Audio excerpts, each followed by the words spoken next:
Good evening. Welcome to the Spiritual Speakeasy, where the bar is always open and the spirits are always served.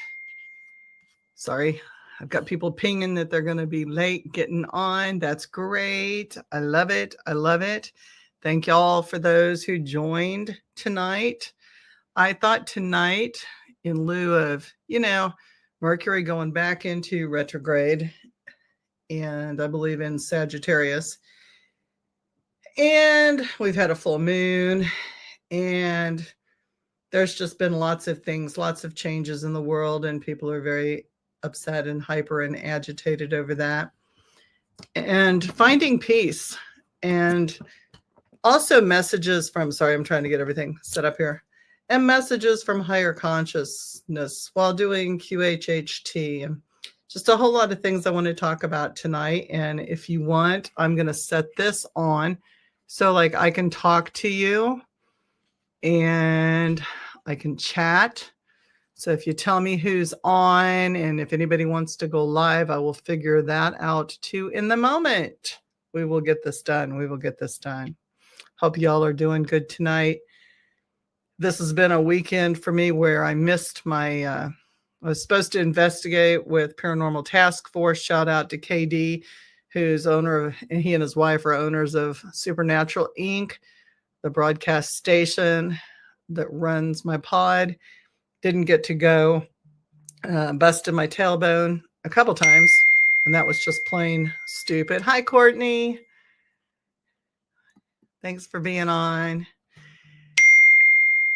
Got someone else on from my group. Yay, guys. Our ECA sisterhood. Love that. Love those ladies. Love those ladies. So yeah, so sitting in a car for, 3.5 hour drive and then going up and down stairs during a paranormal investigation kind of sucks while hauling equipment. And so yeah, one of those things. Hi, Kim. Hello. So here we are. We stayed home and did a lot of stuff around the house and rested too. And that was good. That was good. That was my weekend in a nutshell. Hope yours alls was good, and so on and so forth. So let's talk about this. So I was doing a QHHT session, and higher consciousness always, comes in and has remarkable things to say. Our subconscious is connected to the ultimate, the consciousness of the universe. And I have really struggled because I'm an Aries and multiple fire signs. And I've really struggled to not blow people up and do things when I get mad, because I am a witch first. And it's easy to blow a bridge up or, burn a bridge and, blow some people up and do some things. And just decided one day, with all the paranormal drama that's out there and all the metaphysical drama that's out there, that I was seriously going to walk away from a lot of things. Not the paranormal field or the metaphysical field, but the drama aspect of it, because I really don't care. All as that does is rile me up and get me angry. And then I have physical issues because of that. And then I shut down. And then the anxiety moves in, and it's a whole cycle of nasty stuff. And so I decided a while back that I was just not going to engage. And my husband, strongly supported this, encouraging me not to engage, just drop things and not respond, which is really hard for an Aries not to have the last word and not respond. But I started not responding, and it kind of got better, not on their part, but on my part. And what I noticed was that people started coming back to me what's wrong? Have we offended you? Well, yeah, you have. You have childish behavior, and I just don't want to be a part of that anymore. It's unbecoming, and it's not necessary. I feel like I walk in a very powerful role, and I'm able to do many things, and I'm very blessed in that nature. And that's not ego. That's just what my spirits do with me. So why should I play stupid human games and get involved in things that other people are creating when it's not my story and it's not even my road. I don't even have to choose to go down that path. So, but I still don't get me wrong. I still have my moments where I want to blow people up, and I do work things, situations, and such, but a lot less. And so, I'm doing a QHHT session, and it came out that reciprocity is not a good thing when it comes to anger, and that being mean because someone has been mean to you is not the answer. And it came out very loud and clear. And it was sad for the person that I was doing the QHHT for, but it was, I think, also said for my benefit, because the person actually turned and looked right at me. And I was like, oh, snap. Hi, Vanna. Vanna's saying hi to Kim and Courtney. So, it was kind of funny. And it was like I said, but there's a time and a place. And the response I got was, really? And I'm like, so why not? Like, why not speed up the karma? Because at any time you hurt another person, you're hurting the universe. And when you hurt the universe, there's automatic karmic repercussions. That's really deep when you think about it. So then, you take that the step further, and it comes down to what our master teachers have taught us, right? Jesus and Buddha and all the rest of them, to love one another and be kind, which isn't always easy when you're driving in traffic and you have road rage, or, and I'm not good at not thinking the thoughts, and I'm certainly not good at verbalizing the thoughts for anybody who's driven with me. There's a lot of fuck yous, fuck that's, fuck everything's. But I think we have to start someplace, right? We have to start with our actions.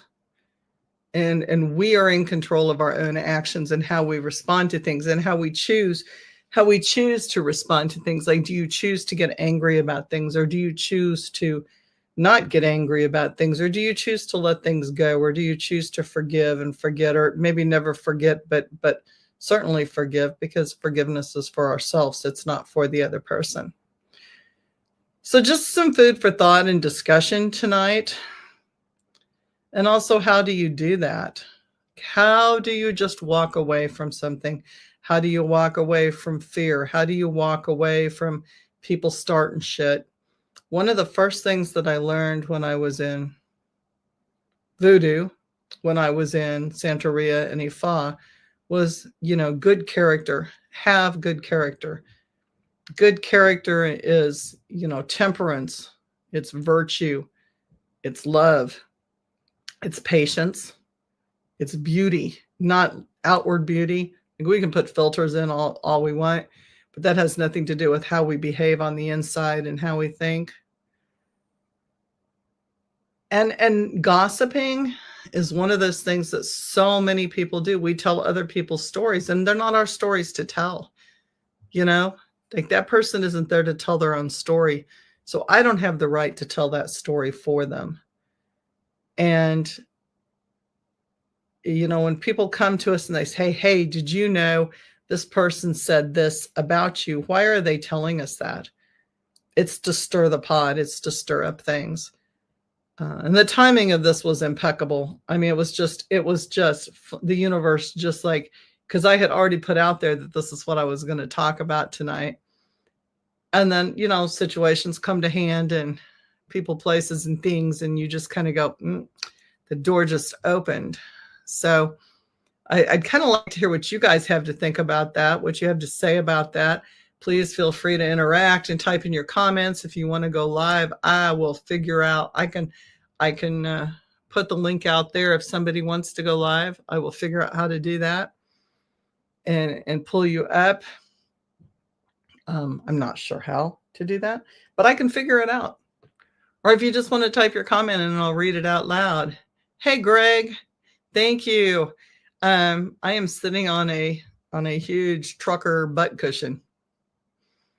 Yeah, that's how I'm doing. But I had hot chocolate and marshmallows too. My sugar level is good, and I'm pepped up tonight, because hot chocolate when it's cold outside is always perfect. Shout out to my little friend from China, Gabriella. Thank you so much for befriending me and hanging out online. Wanted to give her a shout out too. She is an amazing dancer who is on TikTok, does Chinese culture. She's a beautiful person, beautiful spirit. So if you are interested in things like that, give her a follow. Anybody have any thoughts on walking away from situations and finding peace? You know, it's amazing because sitting back and just not fighting and not caring is a relief.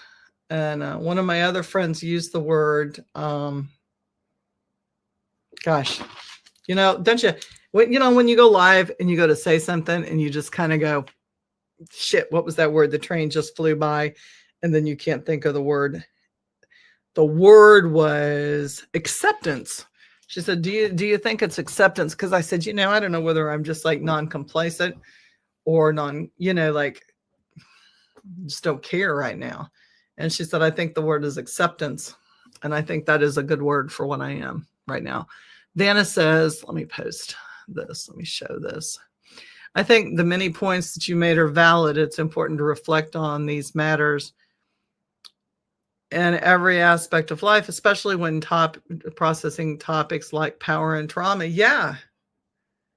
I mean, think about what gossip does to a person when you're talking about them and you've already got a history of trauma.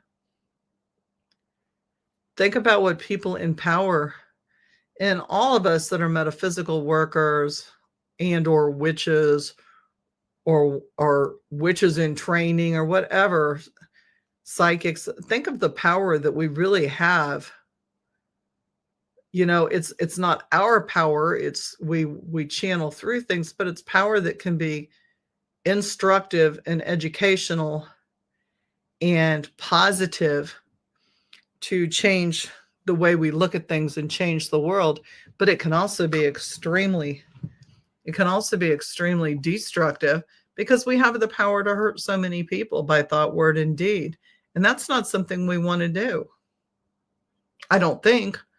I mean, there was a time when I was very vengeful, and there was a time, I'm an Aries. There was a time where I was full of hate and full of rage, and I was very self-destructive, let alone being, destructive to other people, because hurt people hurt people. Remember that. If we're hurt ourselves, we're more likely to hurt other people. I look at the living dead. I look like the living dead, but I will join you to discuss. Vanna, I am going to post the link in our coven for you to join me. Hang on. And if anybody else wants to, I'm more than happy. It's not just limited to. I just don't know how to get it from my phone to. I am electronically challenged for those of you guys that don't know. Zombie Girl, hey, Stephanie, how are you? Okay, ECA, here is the link. I'm just posting it. Link to join live.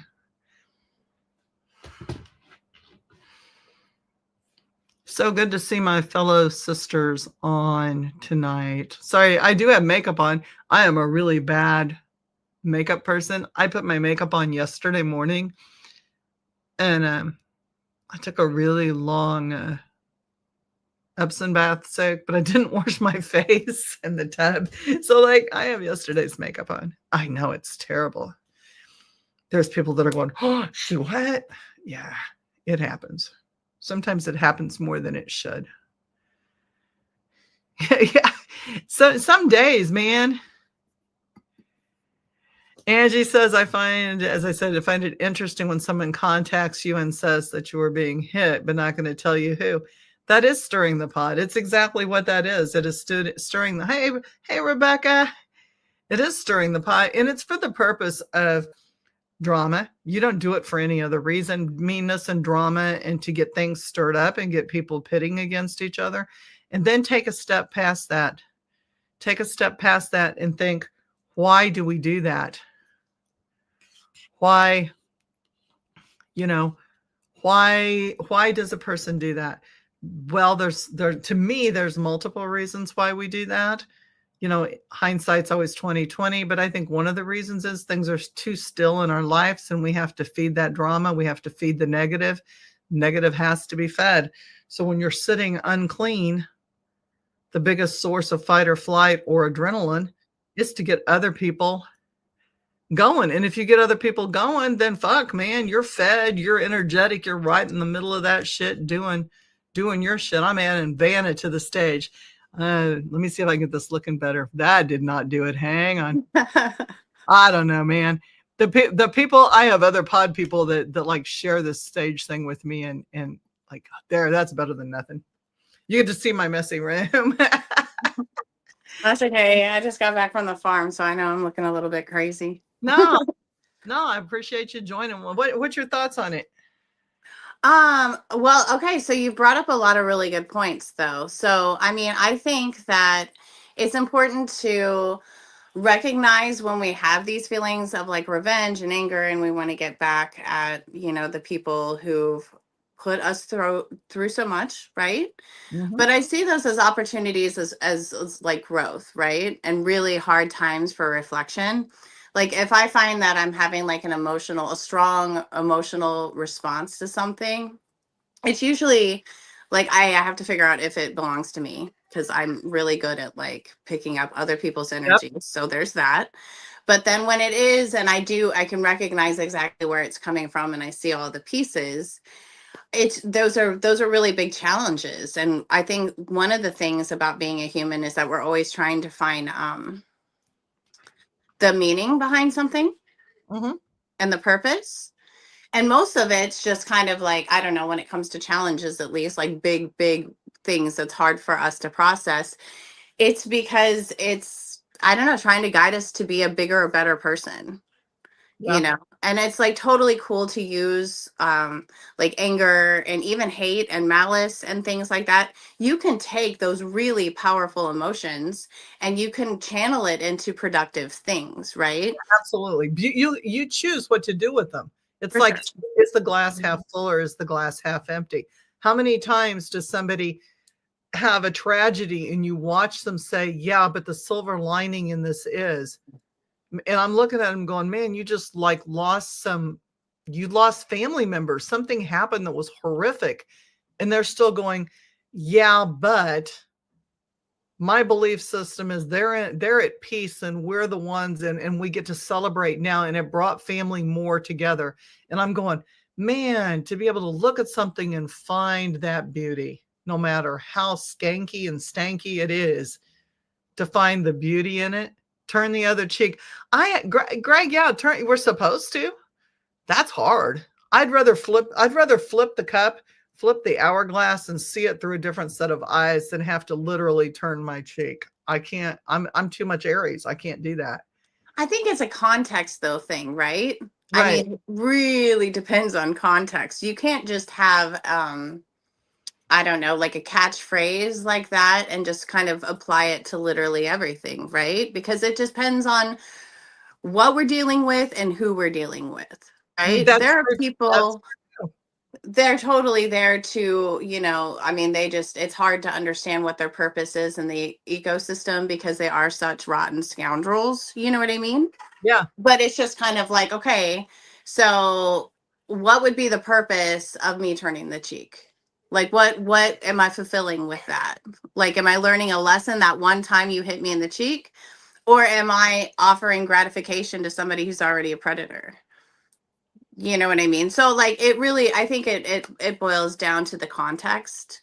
And then also, are we going to cause more harm than good with how we react? I think if you can get to the point, and this is way easier said than done, and it takes a lot of temperance to do it, but to get to the point where you're responding to something instead of reacting to something. Yes.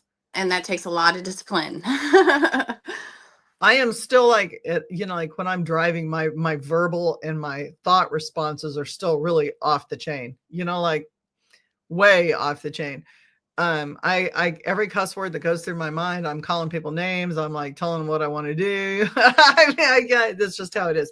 But then when I do it, I always make the disclaimer, I'm not sending that out. I am just verbalizing, like, and I will even say, I am not asking for any of this to happen. I am just letting go. Yeah, exactly. I make that claim. Like I will say, you piece of shit, get the fuck out of my way or else. And then I'm like, I'm just verbalizing. Right. I'm just letting it go, as opposed to, this is not what I want. I'm just letting the emotions fly. Yeah, and that can even be a tricky road for me, because there's times when I'm just like, you know what, I'm just going to let the lid off of the jar and I'm just gonna like lean into what it is that I'm feeling. And I go into it thinking that this is cool because I'm going to release steam and then it's just going to dissipate. But for me, because I'm also in Aries, I find that like when that happens, the fire just gets bigger and bigger and bigger. Yeah, it can. And it can, because depending on who is part of your group and who throws more gasoline on the log pile that's already burning, or the bridge, or the pot, whatever it is that we're burning, it can explode. For Or sure. implode. It can even implode. Like it can. It can. And so like, especially in the moments of road rage, which I used to have it worse than I do now, but like my problem with it more or less is my speeding problem. like like I feel like I'm getting ready to just what I'm like, if the police are listening, they're probably having a great time. But like I do need to get that under control. And when I notice that I'm doing it, that's just like me going, okay, I need to take a back seat and I need to let the foot off of the gas. Like that's my warning sign. It's up to me whether or not I want to notice the red flag. Do you know what I Right. mean? Right. Well, and think like, why am I in such a hurry to get there? Like, really, those of us that work craft know we're in control of time. Time is just an illusion. It really is. Like, there's deadlines, and they're human made deadlines, and it's nice to be on time for something. But you can be on time and not be on time. Time is irrelevant most of the time. Yeah, for sure. No, I We agree. can control how that situation goes and not have to put ourselves in that situation.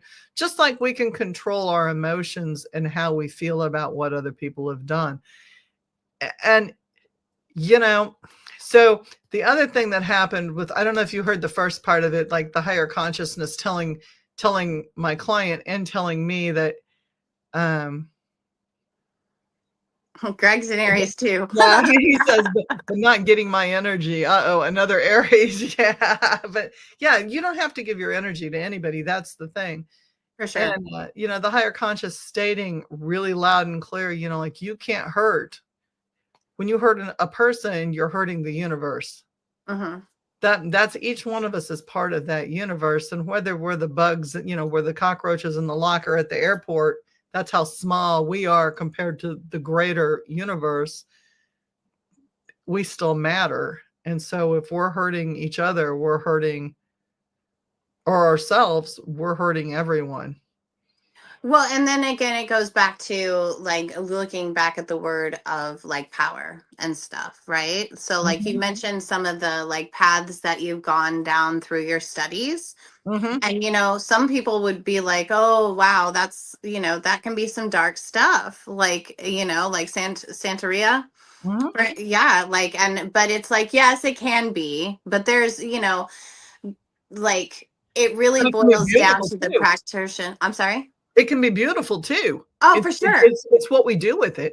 It's really how you handle that construct of power, though, right? It's like where you find power. So some people would find power for them is like over you get to have it over something, and then other people don't construe power that way at all. Like for them, like power is flowing with something. So it really, and I think that makes a really big difference in like, how an individual shows up, but also how somebody is a practitioner. Right. Yeah, and it's a choice. And so higher conscience went on to say, like I kept asking, how are we supposed to do that? Can you tell us how we are supposed to do that? Because higher conscious is a real smart ass. Our subconscious is, it's like, just do it. Like I've told you 100 times, and everybody says this, like, this is something not unique to any one human being. Everybody's subconscious says, I've told them a million times and they just aren't listening. They know this. She knows this. He knows this. We all know this, but we choose not to do it. So then the question becomes, how do you flip that switch? How do you suddenly let go of something, let go of what somebody, like, the situation Angie was talking about? How do you let go of something like that? How do you just walk away from it? And it sounds so cliche to say, you just do. But you do. Like, sometimes you have to just decide it's not worth it. Well, and a part of it also is, I think there's more pieces that are involved than just doing it. Right? Some of it's awareness. And for me, like when I was going through some of like my darker journeys, and again, when I will be going through more darker journeys, the thing that I think that what people say is just like, when surrounded by darkness, be the light. So it's just like when you find yourself in those moments, it's kind of like, what can I take out of this that I can appreciate? Right? It's going back to that glass half full or, half empty. Yeah. Because really, at the end of the day, like what we have to rely on are our resources. Now, not all of us are just going to be like, an Adonis out there with nothing but like, godly gifts or whatever. But we do all have our strengths in addition to our weaknesses. So we, through that balance, we can find out, what resources we have to be able to get through that. And some of that just boils down to appreciation. Like, right. And if we're constantly comparing ourselves to other people and, what their strengths are and what they're good at, like that creates kind of like, that lesser energy, which creates a void, and then that can get bigger and bigger and bigger. So it's like, where are you going to be shifting your focus in the moment of nothing? Feeding the great nothing. For sure. Yeah. That one dog movie, I can't think of it, when the dog, like he was a flying dog and the great nothing came. Oh, yeah. No, you're a never ending story. Never ending story. Yeah. He wasn't a dog really, but I mean, he was kind of a dog. Like he was a puppy. The dog dragon. Valcor. Yeah. But I mean, we do that. And I think that's part of that understanding that I can choose to get myself riled up about something. And in the moment I can be pissed, but I can also choose to walk away from being pissed. For sure. And then that's clearly the other person's issue for starting something. That's not my story. Even if it involves me, they're obviously writing their own book about it. I don't have to participate in that book. I don't have to. I mean, I can just walk away and go, oh, that's nice. Did you hear the one about Julie? No, I haven't yet, but I'm Julie. I'd be interested to hear about it. But then I also can choose like, okay, that's a great chapter in that book. Yeah, it's clearly fiction. Shut the book, shove it away, and just go, not my kind. Yeah, you don't have to own everything or respond to everything that's out there. Like, I agree with Greg. It's just, I mean, there's a lot of people out there who just don't deserve your energy, however bad that may come across. And what I mean by that, and I found it really interesting. I saw an interview, I think on, maybe it was Big Think on YouTube, but it was a woman who is she's a psychopath, but she's also a doctor now. So she helps people with it. And for her, she had to find a benefit from living with, people who have empathy because she doesn't have any, right? Right. But what was really interesting was how she described her, like the pressure she felt to just be around like, empathetic people, just normal, whatever. She said that she would start to fill up a pressure until she had to do something like forbidden or mean or something, like, she would pinch somebody and cause them pain. And then that was the only thing that would relieve her stress and her buildup and all of that stuff. So when you understand that there's forces out there that it's right here. My son, sorry. That's okay. No, it's all part of it. We go live, but you never know what's going to happen. Fudge. Here you go. Not too much. Go on. Oh, We're on YouTube. Go on. oh, Yeah, see you later. can you edit it out? Nope, we're live. So bye. I love it. Can you edit it out? Nope. So, but yeah, like once I found out that there's people out there who it's just kind of like, there's people out there who they feel good when they do good things for other people. There's people who don't know what it is to feel good unless they are doing something bad. Right. So, and Well, yeah, negative- you don't have to interact with that energy at all. No, negative feeds negative. Negative is never going to feed positive. It will never.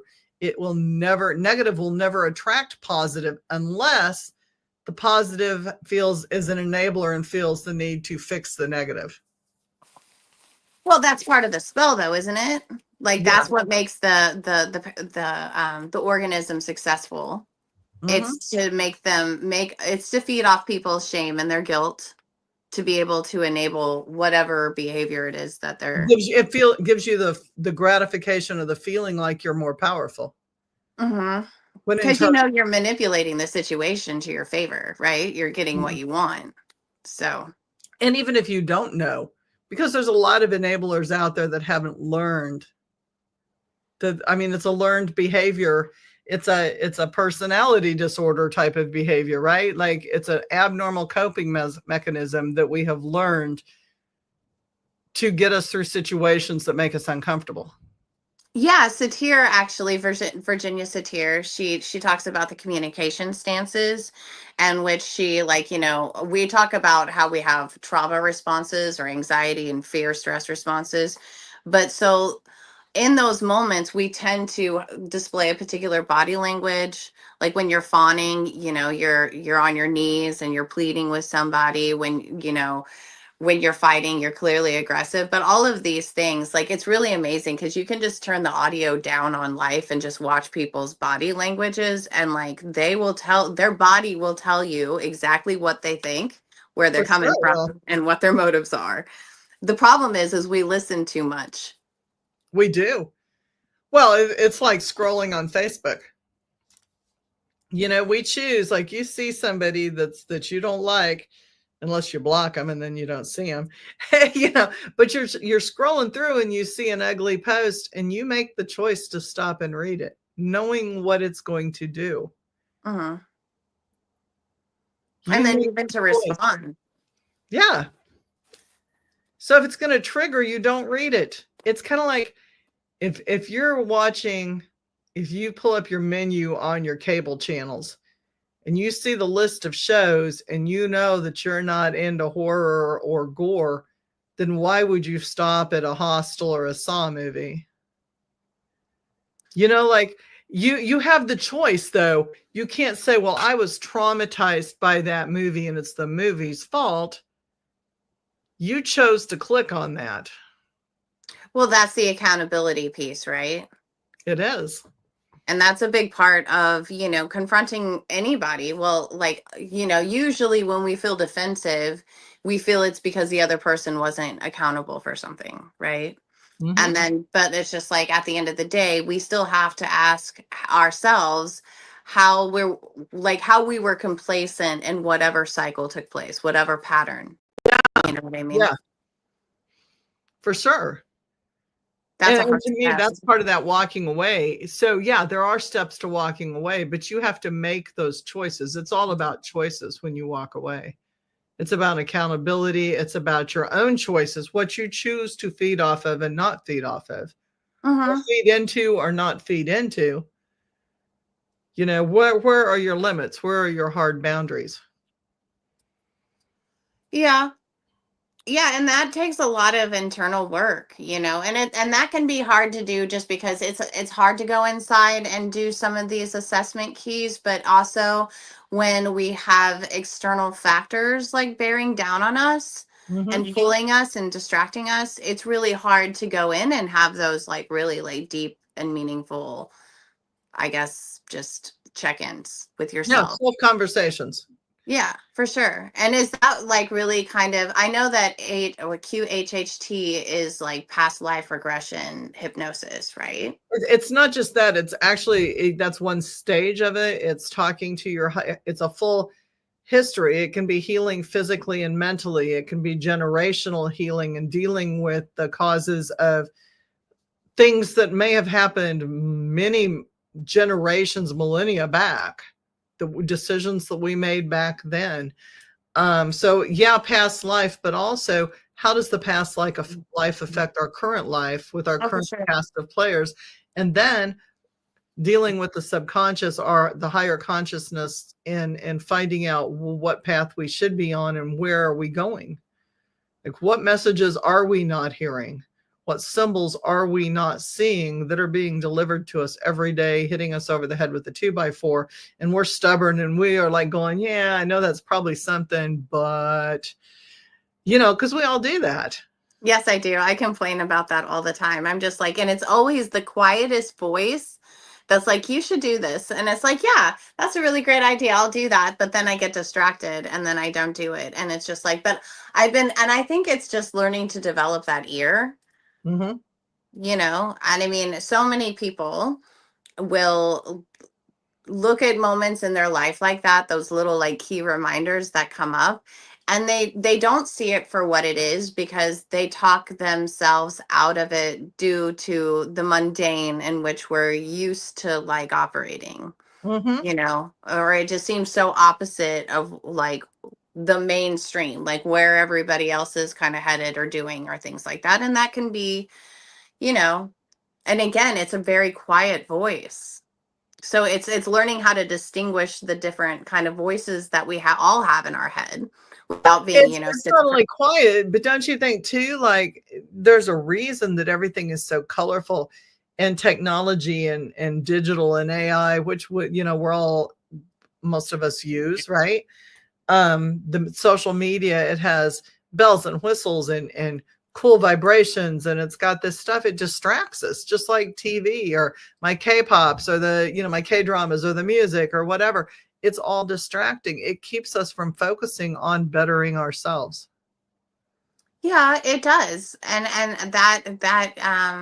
think that there's, we could go into a whole bunch of different topics just based off of that statement, of like why that is. But I mean, some of it is kind of like mind control, right? Mm-hmm. Mm-hmm. Like, we're not going to do bigger or greater things if we're running around and we're distracted, you know? No. And there's a portion of energy, or it's not a universal consciousness, but there's a deviation from that that would love nothing more than to have us not fulfill our purpose. Oh, for sure. You Yeah. know, people say, demons. Well, I don't believe in Christianity. I don't believe in the church. Well, every religion has their demons, Hmm. and demons may be considered spirits, but also the thought process, by our thoughts, words, and deeds, we create our own worst demons. Hmm. We For create sure. our own nightmares in our lives by our thought processes. I mean, it may be something familial that's happened to us. It may be something generational that's happened to us, but how we have chosen to handle or not handle that creates an energy effect with the growing of something negative, a mass, which becomes a demon. It can be. Yeah. So, I mean, I find that I often like consider these things from both like, I guess a psychology side, and then also from like theological perspective. And when Mhm. I say theological, I just kind of mean not necessarily just the Bible, but just many spiritual beliefs and religions regarding how we are influenced, right? Mhm. And it's fascinating because I've always kind of wondered, and I've always seen kind of like that, I don't know, split highway, if you will, between the church and between, medical science, Sure. of like, is this a personality disorder, or is this like, a demonic influence? And demonic influences can be both positive and negative. And, I mean, there's theological examples of that, like not just in the Bible, but in many different things, like, demon actually is a Greek word, And that could actually be referencing the influence of a muse. It's that kind of any sort of penetration of an energy outside of yourself, really. And yes, I think that if people really understand, like, and take more accountability of the things that they do take into their lives, not just relationships, but the type of music they listen to, the movies, the stories, all of those things, they create energy and life forms around you. Yes. And it's just kind of like you begin to create the world that you perceive, really. So it becomes almost like a self-fulfilling prophecy in certain regards, right? Especially when you do put out those particular statements of, like, you know, like, I love that you clarify that too. So, and I think it's important to do that before you say something out loud. Just be like, I don't actually want this. I'm just Right. Well, releasing because we stress. manifest. We We do. manifest so many negative things in our own lives, you know? And in others. And exactly. And in others. Yeah. Yeah. You And know, it is important to, and I'm so glad that you brought up these topics, because I do think that, and it's that one statement, what goes around comes around. Like, even sometimes good intentions bite us in the butt, because, like, we're meddling in things that really, it just wasn't for us to get involved in. Right. and that that's when happens things too. can I slip up. mean, that is actually part of the definition of gossip. It's not just verbally, it's interfering and becoming involved in party to things that don't pertain to you. Mm-hmm. You may not say shit in a conversation, but if you stand there and you continue to participate by being in that circle that's talking about those things, you are gossiping. Oh, for sure. Well, and you're participating in a betrayal of some sort, right? Yeah, And because then the other person isn't there to back their own story. yeah, and then also that's a really basic, like, relationship pattern that most people find themselves getting sucked into, almost like the Bermuda Triangle, because that's what it is. It's a triangle. It is. Because, when you've got a duad or whatever, most of the times that is incredibly unstable. So if you get these two people that were just hunky dory and then all of a sudden they're fighting, they don't ever keep it to themselves. They always triangulate and bring somebody else into it to try to stabilize the chaos. So it's just kind of like, even just stepping back and noticing, hey, this could be easily rectified if I just don't do that thing, right? And how pissed do people get when you say, I'm not comfortable in this conversation? People take that fucking personal. And I'm like, no, it's not a me versus you. It's just, this is not my story and this person isn't here. And there's always going to be somebody saying something about somebody, whether it's good, bad, or indifferent or in between. And I'm just not comfortable. Like, Yeah. I'm not comfortable with that energy anymore. I'm just so over people stabbing people in the back and getting caught up in that. And oh my gosh, like, let me use that energy to try to better something. Like, I just feel like it's a suck hole for me, and I can lose hours and I can lose days. And I guarantee you, if I go after you, I'm going to bring you down. There's no way, this. We've had these discussions, Vanna. You're my sister. You get this. Like, I will fucking bring you down.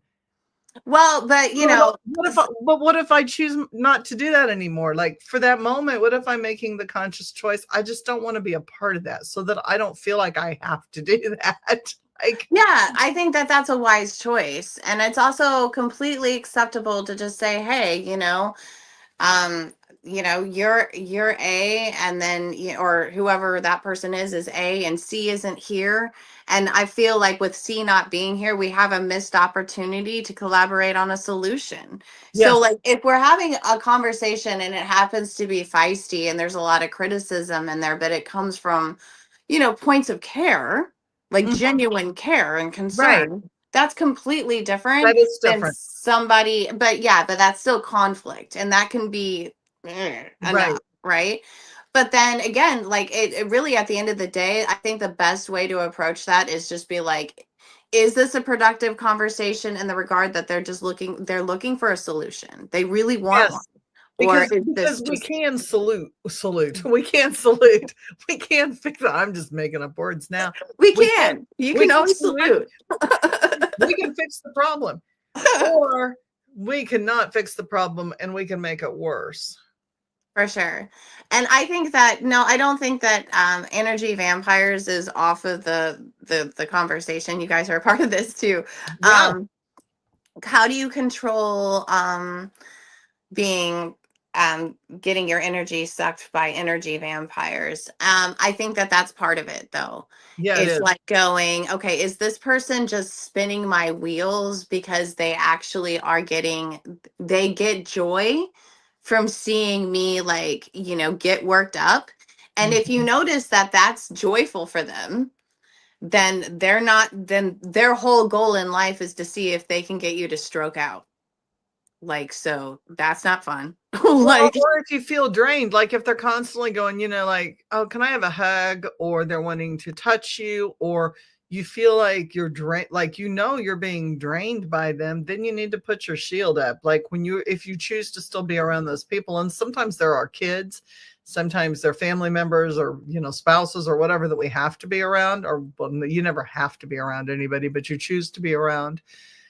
You learn to put your shields up and don't let them do it. Nobody has the right to suck your energy unless you give it to them. well, and I think that it's important to ask, like, what about this is draining for me?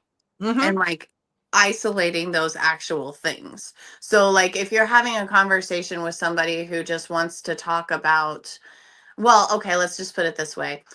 Everything's like an energy exchange, right? So like if I realize that like I'm walking away and like one of us in the relationship is benefiting way more than the other, and Mm-hmm. that I'm not getting anything out of it, then that just goes to show you that this is a pretty one-sided relationship or even a conversation, right? And then you begin to figure out like where your value is for the other person based Right. on those exchanges. Very true. Very true. And you'll know, like, when you stop and think about it, like, there are people you work with, or there's people you're sitting next to you, and you notice you're fine until you're around that person. And then that person, when you leave that person, you're just like, oh my God, I have nothing left. That's an energy vampire. Then you have to figure out, is it physical? Is it psychic? Is it emotional? Is it, where's it being fed off of? And certainly cut that feeding off. And Mhm. sometimes that means you have to walk away from that person. It's not just shielding. Sometimes shielding is not enough. Sometimes you just have to walk away from that person. And that's okay too, because self-care is more important. It is. And people say, oh, before I answer this, people will say self-care is not important. Like, you take care of other people first. It's the old airplane thing. You have to pull your own oxygen mask down first before you're sane and with it mentally to be able to care for other people. Well, I also think it's important to well, I'm always going to be the words person, and I'm going to be like, okay, what are you saying? What do you mean by that? Like, so Mhm. when we say self care can mean a lot of things for a lot of people. But I mean, if you've just been like working like crazy, and like this happens to me, like I'll just pass out and go to sleep for days. It's like my body needs that. So I guess that would be self-care, right? But like many people would just be like, oh, self-care. So I'm going to the spa and I'm going to get my nails done. And I'm like, yeah, that's self-care. And I mean, that's taken time for you. It really just kind of depends on the person's concept of what that actually Right. is And and if it's it's truly individual. It's helping them. very individual. Yeah. But I it's mean, also like, to go back to those influences that you were talking about earlier, it's just like, sometimes we do things and we tell ourselves that this is good for us and that this is self-care and right. things like that, when we're actually feeding, I guess, since we're talking about, emotional vampires and people who take and stuff, that's kind of like feeding the parasite, because they're always going to want you to do something that isn't good for you. That's true. Always. That's So. true. Good point. So Rebecca says, can you give an example? Give the example you gave me to help with my shielding. Like the cotton candy.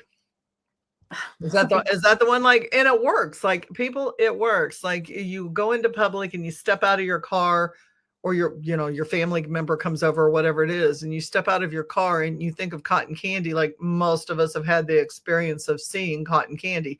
It spins and it kind of starts narrow and it goes into like a huge Q-tip, right? A big bubble Q-tip. So if you start spinning at your feet and then you go into a big sticky bubble, and I try to do like icy colors, like icy blue, icy lavender, icy pearlescence white. They're lighter, purer colors. And so when you walk into that, like all the negative will stick to, because cotton candy's sticky, right? All the negative sticks to it. And you can still see it. You can still see it coming at you. You're aware. It's not that you lose awareness. It's not that it's foggy, but you can see it and you can feel it. Like, oh, that was anger. I saw that was anger, but you're not feeling the impact of it because it's being shielded. So when that person leaves or you walk out of that situation, you unroll the cotton candy back onto the ground, because cotton candy dissolves, right? There's nothing left. It like goes into sugar and dust and air. So it like absorbs into the ground and the ground purifies it. And then you're not carrying the skank home with you. Yeah, that's really good. I like that too, because it's not just a shield, it's an insulator. It is an insulator. I love that. And I do think your question was relative to what's going on tonight, because that's part of the whole getting caught up in whether you choose to have peace or not. I think you have to recognize who and what are the vampires in your life, who and what are the situations. And it may not just be an energy vampire person. It can be something emotional on Facebook or something emotional on TikTok, or it can be a certain type of music you're listening to, like, damn that angry rock music. Like that lizard in that movie was like my favorite. That was like a Dr. Dolittle movie, I think. It was damn that angry rap music, or those angry rap music kids or something. It was funny. The lizard said that. Oh, and like, I don't know that one, but like what I do think about when people talk about that angry like music or whatever, because I mean, like, I like angry music. I have happy I hate you music, which is my favorite. But it reminds me of Ghostbusters too. The unpopular Ghostbusters, where like they had that goo and they could charge it with like happy music and it would do really cool stuff. And then they could charge it with like angry music. I just think it's really interesting because there's that frequency, right? Sure. And I think that it's really important to do temperature checks, for the lack of a better term. We'll go with temperature checks. And that's, you yourself are an instrument. You yourself like can check your temperature reading around somebody. And again, it's that awareness, like you said. Do I feel drained? How do I feel drained? Like, where am I being taxed in an area that is just too much, right?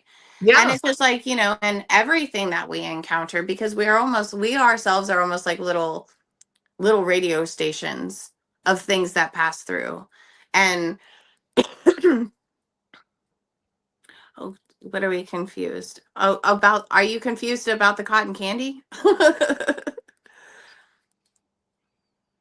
I'm trying to see what there's nothing.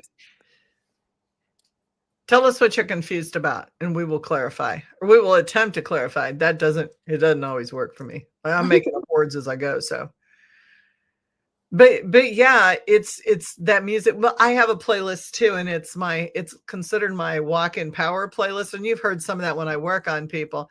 And my grandson goes, "That's really angry music." And I'm like, I mean, it is, but it's also my power. It's like my, like, it gets me going just enough that I can be angry to go in and do what I need to do, but not angry like I'm going to kill the world. More like pumped up. Like, and he said, but it's angry. Well, for me, it's not angry. For me, it's a pumping up. Oh, for sure. Yeah, it's like the eye of the tiger. Yeah, I mean, tigers can be angry. But like, right. It's motivational, and I think it depends on what you're going to get. A shower. Don't give up. No, hang in there. Tell us what's going on. What are you confused about? This is a lot of heavy stuff. We're talking about heavy level stuff in this. So like if she's confused about the cotton candy analogy, it's almost kind of like um so shielding is kind of a difficult thing in the sense that sometimes we have to use our imagination, so it's like a thought form. And so I know like Angie's one who's really big on the bubble. Like I don't want to say the bubble theory is not a theory, but it's where like before you even touch the ground, you just kind of imagine a bubble going around you. But I mean, it is kind of valid for the the people who do have trouble with visualizing And things. I'm not a visual person. That's why I went with cotton candy. Okay. Zombie Girl Stephanie, by the way, she posted that earlier. I'm not a visual person at all. Like people will say, "Oh, put this golden light ray around you," and I'm like, "Fucking golden light ray! I've never had a golden light ray around me. What the hell is that going to look like? Is it going to be a tube? Is it going to be like?" My left brain will take over and I'm like, oh, is it a square? Is it shooting sparks because it's gold? Like I just go off with it. But cotton candy is something I have held in my hand. It's tangible. I know what form it takes. I know what it looks like. The other thing I use visually is I am a Baby Yoda, a Grogu fan. And he sits in that little pod and he's so cute in his little pod and he tools around, right? And I love his little pod. He hops in this little pod and the pod just zooms through the air like all the Star Wars vehicles do. And so I will put myself in a pod and zoom through things that I don't like. And I think that some of that is really like stepping back before you enter something, like whatever it is. Like so like, Disneyland is not one of my favorite places on the earth, and I wish that I could get along with the slogan, but I'm just not one of those homies. But so like I know that like when I go into that place, or like if I go into a rock concert or something like that, I already have a pretty good indication as to like the things that I'm going to do. Walmart does it for me. Like when I go to Walmart and Target and those places where people are like grocery stores, can't stand them, cannot stand them. And I will bubble up like a pod. I'll put myself in the pod or I cotton candy every time before I put myself in that situation because people get to me.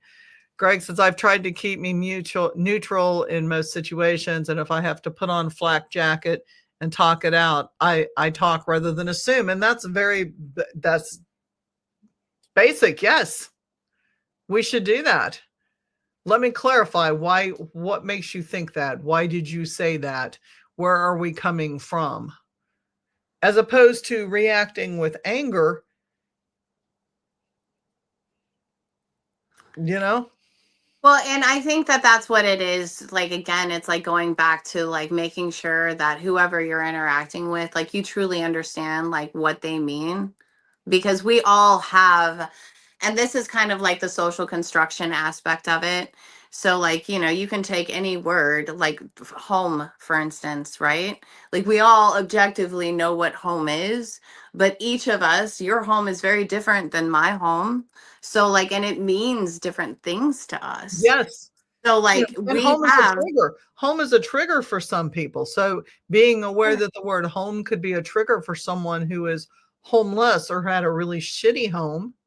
Yeah, right. Or they haven't figured out what that word means to them yet, like all of those things. Yeah. Like, and I mean that alone. And it's just like, you didn't know that you said a word that you just kind of take for granted and say every day that just sent somebody over the moon and they're stuck like thinking about that.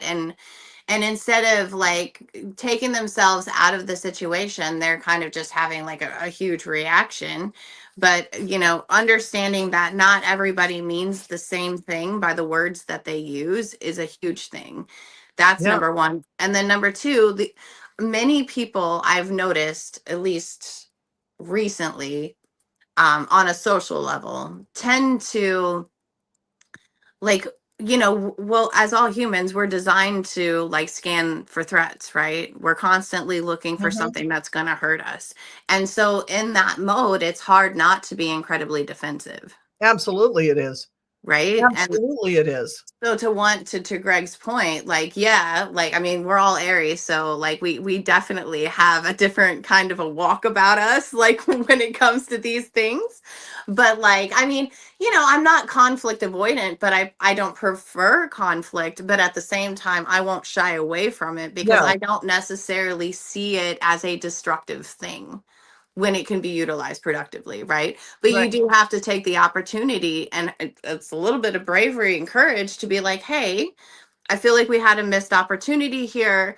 And maybe I just misunderstood. Can we figure this out? And you word it so much more beautifully than I do. Like we each have our own tone and what that sounds like. Like for me, that's like, what the fuck, man, where'd that come from? And if you say something to me, I'm going to be like, what the fuck?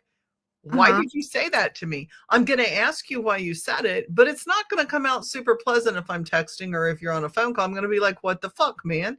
Because there is a little bit of defensiveness that comes up. But I'm going to ask you. I'm not going to go, I'm just going to get really fucking pissed about this right now. I'm going to explode and I'm going to do this. I'm going to go, what the fuck? Where did this come from? Tell me where this came from. Why are you thinking this? What is going on in your head? It's not my head because I didn't do anything. And if I did do something, I'm going to be the first one that goes, oh shit, I know what that's about. And then I'm going to have to go, I know what that's about. For sure. Let me be honest, because we have to have that honest dialogue. But I also think it's important, and I mean, and again, it's all when I've only briefly learned about the Myers-Briggs personality inventory. Yes.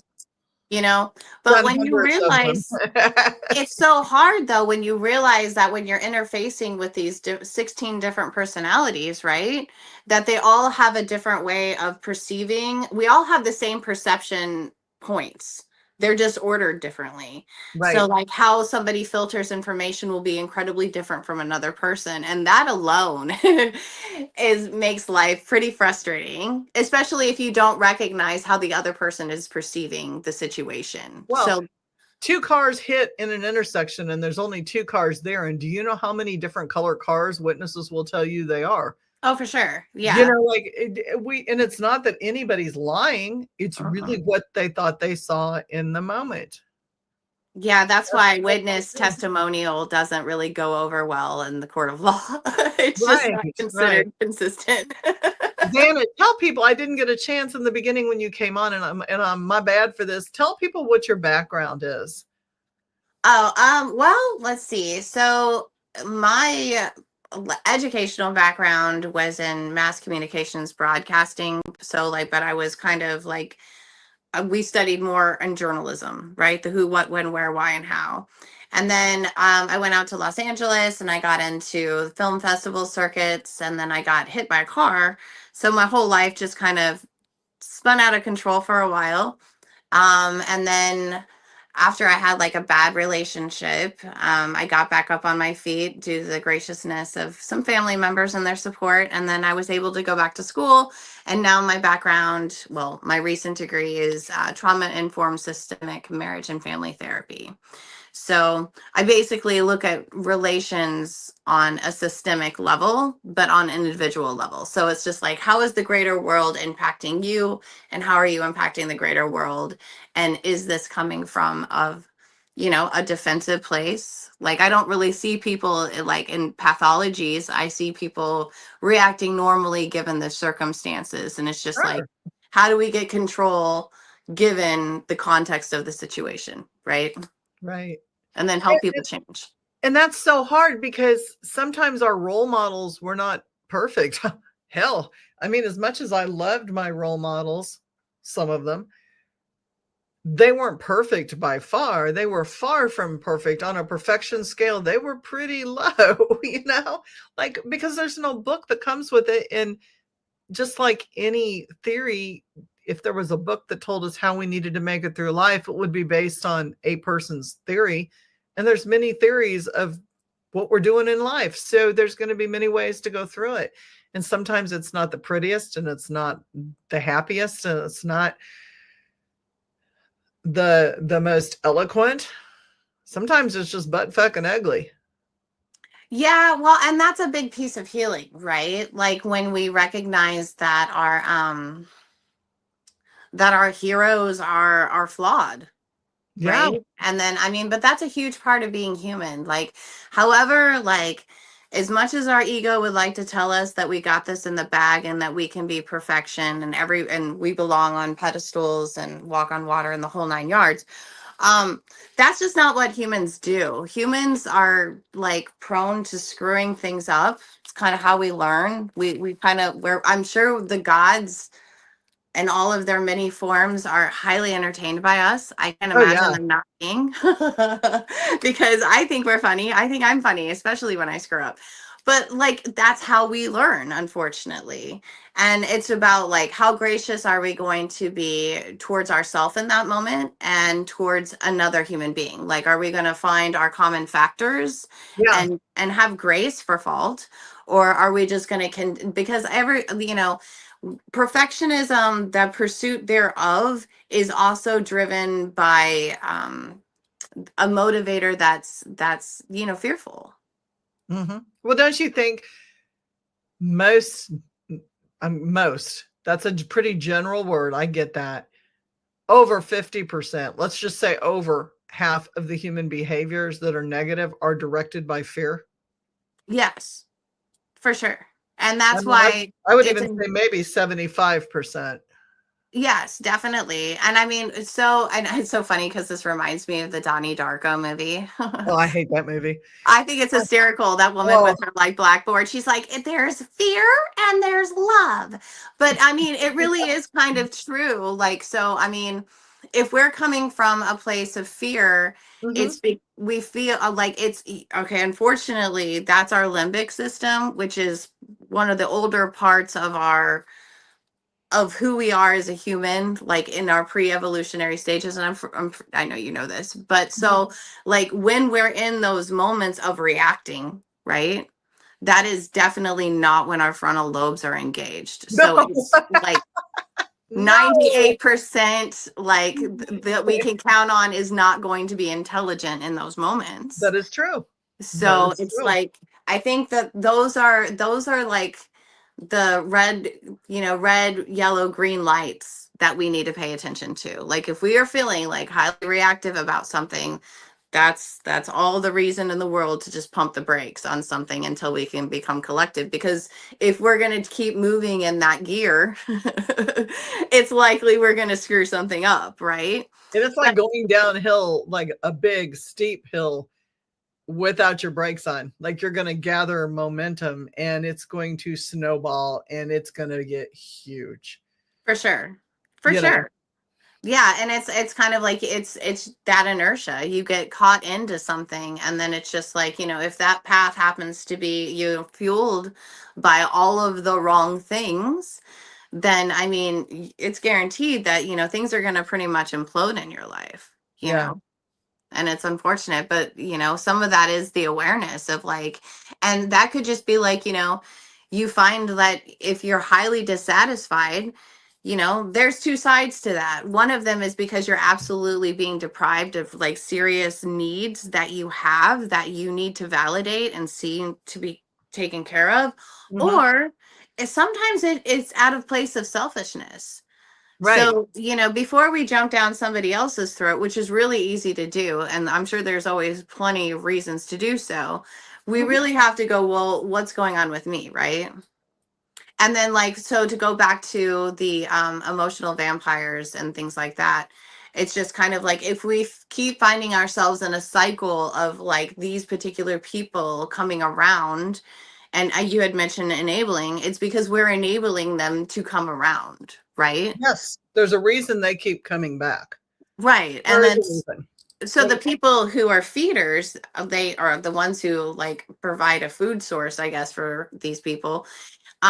Like, I think it's important to ask themselves, like, what am I getting out of this exchange? Mhm. Mhm. Because I mean, some people just they have a lot of food to give, and it makes them happy to do that, and it doesn't matter to them that they're not being appreciated. And then that highlighting the need of like, they feel like they need somebody in their life so they're not abandoned.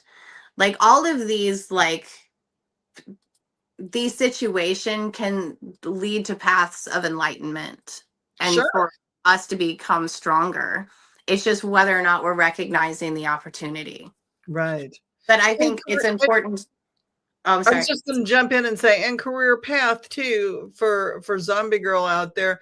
You know, those of us that do social service work, we were nurses, bartenders, clerks. You know, like we wouldn't be in those service areas if we were not raised or had a thought process of being semi-enabling. Your caregiver positions, a lot of times, until we learn differently, and even in the metaphysical world and the paranormal world, we see a lot of people who are enablers and walkers on eggshells, for those people who don't like the word enabling. You know, we skirt around. We don't want to hurt people's feelings. We will negate our own feelings to take care of other people's feelings. And, you know, people, here's a good sign. Like if you got a red light on top of your head and you're going through a checkout aisle and the checker starts telling you all their life history, you are clearly a codependent and enabler, because they can see that a mile off. Like it's like magnets, man. The needy people who are going to drain you are attracted to people who will let you feed. And there's an attraction there. And I can't tell you psychologically the dynamics completely. That's as deep as I'm willing to go. Is like it's like a magnet system. But for real, we can influence how that goes. And I've had to tell people, like in my business, if I'm working a weekend event and somebody wants to come up and tell me their story, it is my job as a metaphysical worker flying my flag above my table to listen to that person. To a certain time limit, to a certain degree. And then I have to set boundaries because there's other people. Oh, for sure. Whether I'm affected by what they tell me or not is a whole different story. That is my boundary system, not theirs. But also, you learn to shut people down in a humane way. Like if somebody's telling me way too much, I'll go, whoa, that's a little too much. Whoa, you know, and I'll make a joke about it. But I'm like, I will listen to some degree. Like, whoa, I don't need to know that. Whoa, like you're sacking my groceries. I do not need to know that about you. Yeah, and it's hard, right? Because people, I mean, you know, people can be very desperate sometimes. And I mean, you know, the metaphysical world's always kind of had a bad rap because it's, you know, I can go back to cases upon cases upon cases of, you know, metaphysical people scamming other people just because they were grieving. Yes. Right? Oh my gosh. Or to talk to loved ones that have passed. It doesn't matter if they're still in active grief or not. Yeah. The using of people is crazy. Right. And it's paranormal too. People make up things because people are willing to pay to see a demon, you know, like, or they think they are. Right. And I mean, I think that, I mean, you know, it's really weird. Like the path to healing, whether from whatever it is a lot like a game of chutes and ladders. You know, just when you think that you've gotten somewhere, you're all the way back to like square one again. And because there's no real linear path to it, there's going to be like lots of, you know, going forward and going backward to be able to learn those hard lessons. And some of them is, you know, it does boil down to that self-awareness again, where you're like going, okay, like I keep reliving this, and then that's when I've noticed, I'm like, okay, I recognize that there's the big traumas that traumatize people, and then there's the little traumas that like really absolutely rock somebody's foundation and like cause other traumas to occur, you know. Sure. Like, so like, you know, in the DSM-5, for instance, they don't mention like, you know, relationship betrayal and like how somebody's life can fall apart because of divorce, for instance, right? That's a huge trauma. Sure. That can totally reorganize somebody's whole life, how they view other people. And it's a lot. But so I think, you know, we need to listen to ourselves. We need to listen to what we're saying to other people. And then just kind of really just distill that and go, okay, because there's, like I said, in addition to all of the voices that we hear that surround us, we also have all of our internal voices. Right. And, Which can be you many. know, right. And I think that validating each one and listening to their points without like just siding with one particular voice in your head Mhm. is important. And I think that once you start to hear the multitude of messages that you're getting, like you'll be able to discern really quickly, like this is the needs that I'm getting met by somebody, and these are the needs that I'm not.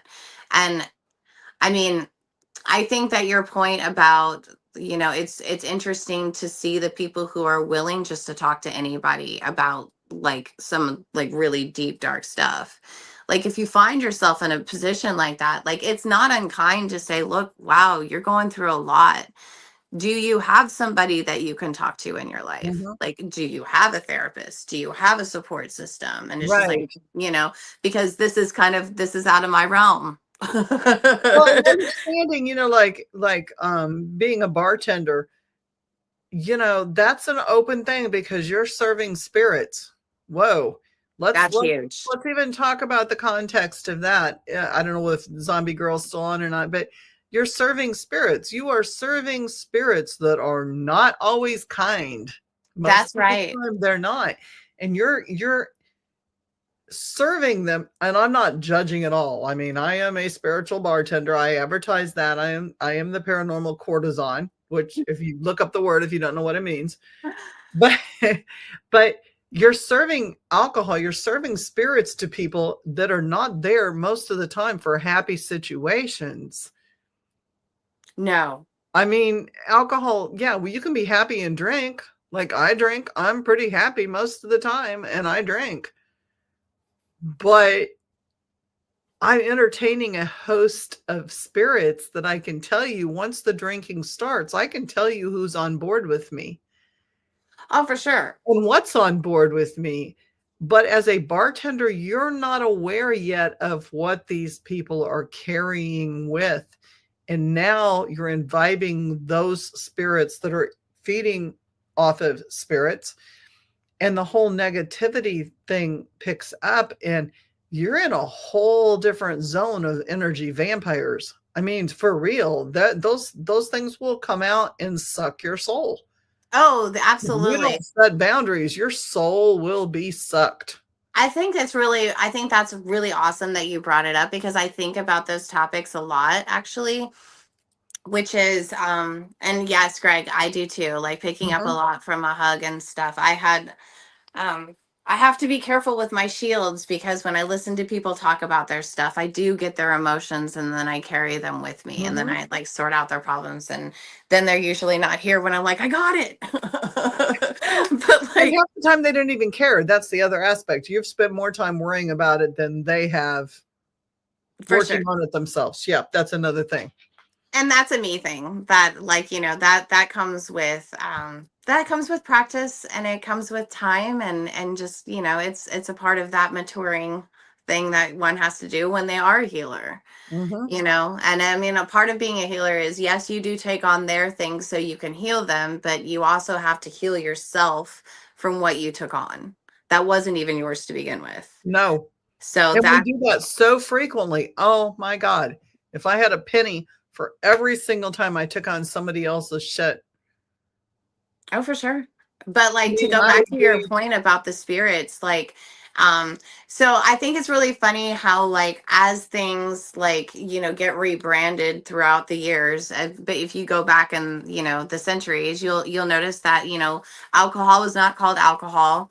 It was called a spirit. And it's been like, I think that people have somehow strayed away from the fact that when you are feeding yourself something, when you're ingesting yourself, well, when you're ingesting whatever, like if it's an alcohol, if it's, you know, like a drug of any kind, food, whatever, like all of those things have spirits and all of them will absolutely like influence us. And so, and I've never really understood why if one is feeling low and depressed, I mean, I get that like alcohol will deaden things, but it's also a depressant. So yes. that's like, you know, it's not like two negatives make a positive in that situation, you know. responding to multiple comments. I work in long-term care between staff and females. I feel drained a lot. Yeah. Learning how to take care of yourself, because you're caught trying to be that go-between between the families and the staff people and the patient. There's a triangle right there. And it is very difficult. And people please, that's the enabling and people pleasing, where you have to shut down your own, and you're taught to shut down your own emotions many of the times. And you don't like what's going on with maybe the family or one of the coworkers on top of that while taking care of the patient. And maybe the patient's just a plain, and I'm just going to say it for labels. We don't have to label, but I mean, maybe the patient's an asshole, or there's somebody in the family that's an asshole, or maybe your staff member's an asshole, and you're trying to deal with all of that and sort and, figure things out. And it's very difficult to set boundaries with yourself and just third party observe the whole thing, and that's where you have to remove your emotions from that and third party and use your intellect or your wise voice side and not your heart, because that's how you get caught up in that trap. I had somebody just text me and say, what we all have forgot to mention is what happens to the person who is the object of consistent betrayal and dishonesty, even though said object has only ever wanted to help people. That's the other side to walking away, or, like shielding. Okay, like say it. What was the first part of it again?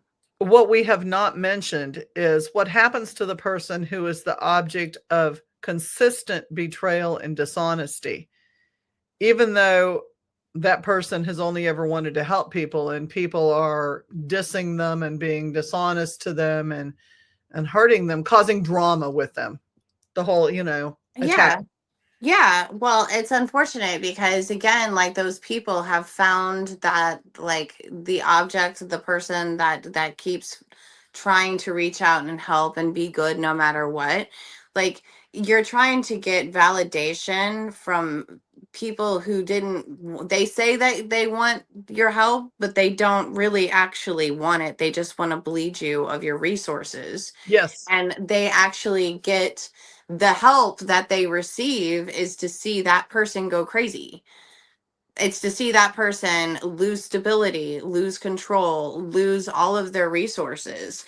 And then that's when they feel like, okay, well, I have the help that I need now because, at the expense of the other person, they've gotten all of the stuff that they've required and they haven't had to give anything in exchange. Nothing but time. Sometimes time. Well, sometimes it takes time to make a lasagna, Damn straight. You know what? No, you know what? Here's what I have to say to that. It takes time to go to Sam's, and it takes money to buy one pre-made too. It's still an effort. For sure. You gotta, so you can take on somebody else's shit, or you can take on your own. It depends to me on how you decide to handle it. Like at that point in time, again, self-care. How much are you willing to give to other people? And I'm not saying you should never not give to other people, but at what point are you being bled dry by other people? And well, there's also understanding that like just because you're offering up all of the goodness you can possibly summon and manifest doesn't mean that the person you're serving it to is going to consider that a virtue. Right. They would actually they're going to be nice to you either. It doesn't mean they're not going to destroy you. And I was always taught it doesn't matter what you do to other people. What they choose to do to you is their road. That's right. And it's just like, are we going to stand there and accept it? So that goes back to the turn the other cheek. I didn't say it right. Turn the other cheek statement. It's like, I know that if I'm just going to turn the other cheek and they're just going to pop me another one, then I'm just standing here as a punching bag. And if there's people, well, okay, so like I've heard some of these terms like early on in some of my research projects. Like some of my favorite books is like the Satanic Bible and the Satanic Witch. And it's important for me, that text, not because I'm like, oh, this is a blueprint on how to be a human, because it's quite the opposite for me. But it did help me understand they have value. Yeah, but I understood their blueprint more, right? Mhm. That they don't see like I'm an empath. So with that comes the fact that my power is in what other people, like take somebody who studies the Satanic Witch or the Satanic Bible, they would just see me as a weakness. Like my power to them is conceived perceived as just the greatest weakness, and I have an L on my head and I look like a sucker to them, but that's actually my strength. That's how I heal people. That's how I do what I do. And it's like you have to, as one who is incredibly empathetic, almost idiotically empathetic, like that's where I have to use my discernment. Right. And I need Discernment's a to, good word. yeah, because it's just like, I mean, I have to be realistic. I can't help everybody. And No, it's not my charge to do so. no, absolutely not. It is not.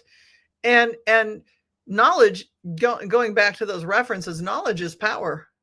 No, but Becca, I love that. It is step boundaries because It you, is. It is. They're baby. Sometimes it's baby steps. it is because you can set boundaries, but if you don't stand by those boundaries and guard those boundaries, then those are just empty words. Yep. And those are steps. You have to learn how to Oh do it. man, It's they're incremental. baby steps, and sometimes it's you go up 3 and you slide down 4. Shoots and I'm ladders. going to be really honest. It's a day-to-day work in progress. So the person texts me back and says, and this is what I mean. What happens when that person is deflated and broken by those who sought to destroy? You can't allow other people to have that much power over you.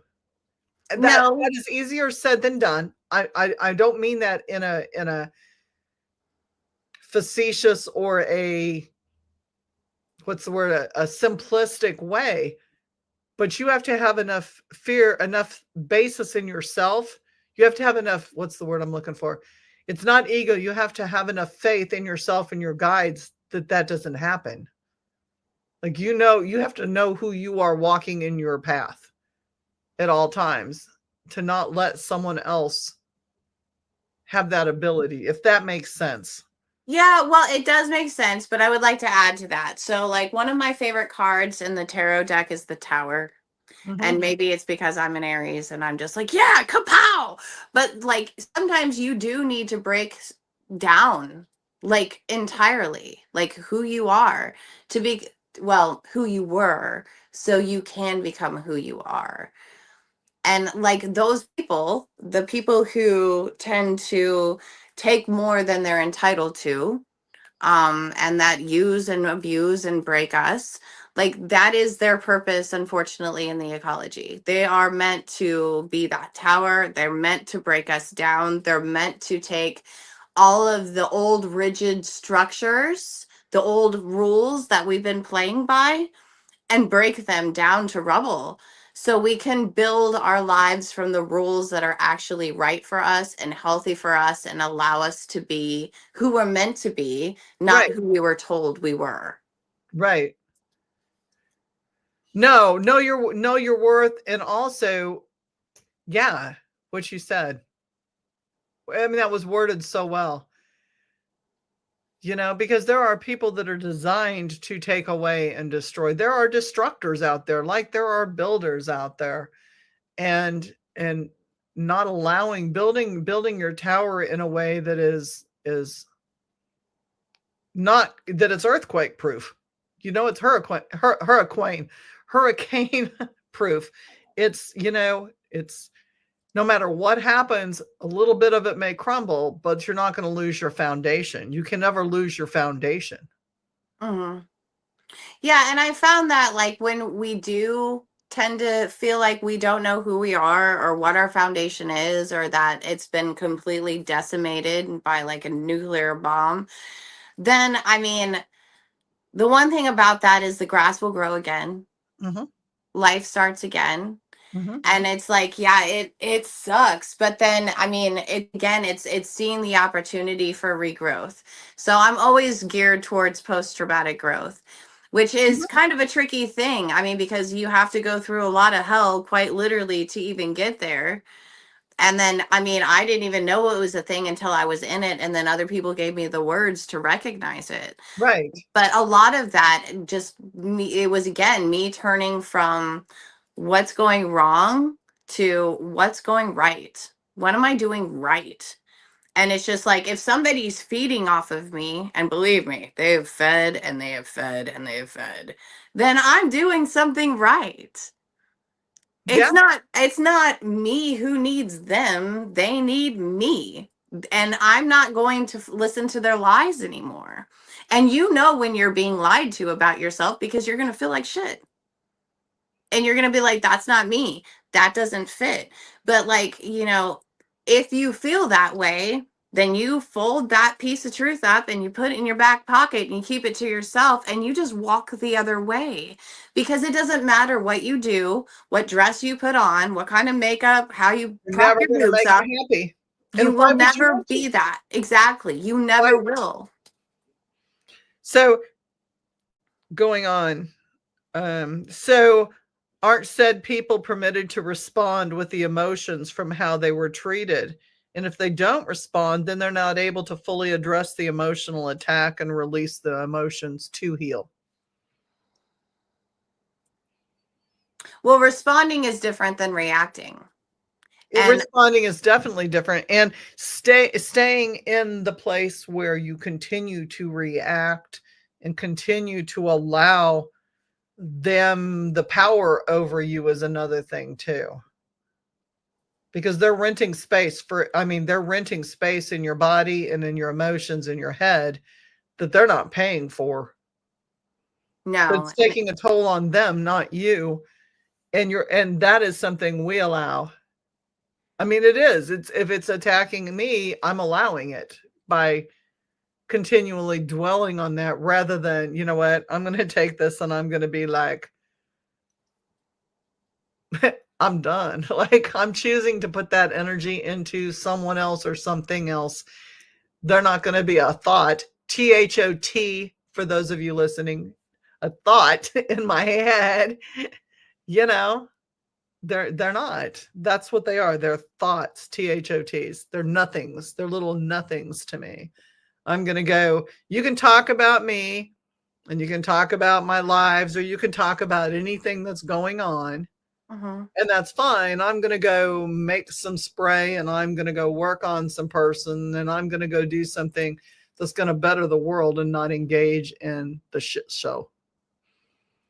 Yeah, and that kind of goes back to that, just because somebody's knocking on your door doesn't mean you have to answer. And if there's energy that's coming your way that doesn't belong to you, isn't good for you, and you know where that source is coming from, Send that fucking back. just Send that give it fucker back to them. And giving somebody's energy back to them doesn't mean like, okay, well, any insult they hurled my way, I'm going to hurl back their way. No, because that's still playing into the energetic exchange. It's just that it's kind of, and I don't recommend shutting down, because it's not good to shut down. If you find that you're shutting down, that's another like red flag. This is not good for you. But what you can take is you can take all of those feelings and you can put them in a ball, in a jar, in a whatever you want to put them in, and shove it outside of yourself and just be like, literally give that heartache a space outside of your body and back to the person who gave it to you, because it's theirs in the first place. Well, and that's what I do with return to senders. My return to senders can get like super fucking messy. I'm not going to lie. I'm an Aries. Like, that's part of that damage that I can do. And I can send them back, a kilo times whatever they've dealt to me. I can send them back with a nuke. I can send them back with whatever I choose to send them back with. But I can also choose just to send back the shit that was never meant for me, the shit that they did maliciously to them. COD. I love COD. Where people have to pay for the delivery. For those of you younger ones that don't know what COD is, Cash on demand, baby. Yeah, cash on demand, which means that you don't put the stamp or you don't take it to the post office when you mail that bitch back. You do a COD, cash on demand thing, and then send it to them. So then they have to pay for the shit that they put on you to begin with. Nothing more, nothing less. And people said, well, that's being mean. That's not turning the other cheek. No, it isn't. It is handing back the luggage that they gave you that was theirs to begin with. Handing back the baggage that was theirs that should have never been dealt to you in the first place, because Yeah. most of the shit that people put on other people is due to trauma and baggage. Well, yeah, there's a lot of projection out there. And again, that's, if you really have the opportunity to connect with somebody, like, asking those, and, a lot of this stuff does sound so simplistic, but the most simple things tend to be the more complicated things, right? Yeah. So, like, if they come across as like catchphrases, they're really not. There's so much work There that's is a lot involved of in it. shadow work and a lot of dark times getting through those and working through that. Yeah, but it's really, again, I'm going to go back to discernment. It's like, do I deserve this? Does this belong to me? Am I receiving the reaction that I actually deserve? Right? So like if I bring you your like favorite thing to eat and you grab it, you throw it on the ground, you stomp on it and you spit on me, like that's probably, I don't think I deserve that under the No, circumstances, right? no, And then I would know that I'm like, well, it doesn't seem like anything I do for Julie she's going to appreciate. So I'm not going to put myself in that position again. exactly. You know? Exactly. And I mean, And that's the first step. That's just the first step. Well, the first step is understanding your value, is going through that connective. I didn't do anything to deserve this. This is clearly on them and not on me. And then taking a step back and saying, if this continues to happen, I'm not going to continue to put up with it. Setting the boundaries that come with that. And then you have to discern from now on, when other people do that, how far am I willing to go?